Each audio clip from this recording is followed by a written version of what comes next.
No, आपल्याला जर आपला बंदिस्त फार्म शेळीचा असो किंवा मेंढीचा असो हा जर सक्सेसफुली जर चालवायचा असेल तर ब्रीड बरोबर इतर गोष्टींबरोबर आपल्याला आपल्या चाऱ्याचं हे देखील नियोजन योग्य करता आलं पाहिजे.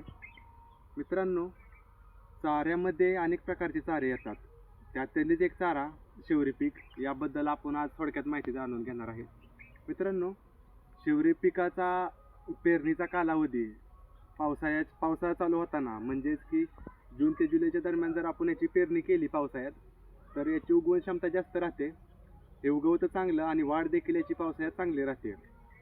आपण याची पेरणी केल्यानंतर पहिली कापणी आपल्याला एक 60 ते 90 दिवसामध्ये म्हणजे 2 ते 3 महिन्यामध्ये याची आपली पहिली कापणी भेटते. आणि त्यानंतर एक 1.5 ते 2 महिन्याला म्हणजे 45 ते 60 दिवसाला याची पुढची आपल्याला कापणी वर्षभर चालूच राहते. मित्रांनो, शिवरी पीक हे जरा जलद वाढणारे आहे. त्याचबरोबर यात प्रोटीनचं प्रमाण देखील चांगलं आहे. जर आपल्या छोट्या पिल्लांसाठी असेल किंवा वेलेल्या मेंढ्यांसाठी असेल जर याचा वापर केला या चारा पिकाचा तर मेंढ्यांमध्ये दुधाचे प्रमाण चांगलं राहील. जास्त प्रोटीन असल्यामुळे पिल्लांची देखील वाढ चांगली राहील. तर आपण बघूया याची आपण कापणी करताना कोणती काळजी घेतली पाहिजे. मित्रांनो, याची आपण कटिंग करताना आपल्याकडे अशा प्रकारची कात्री असली पाहिजे ज्यानं काय होईल असा आपला शार्प कट बसला पाहिजे.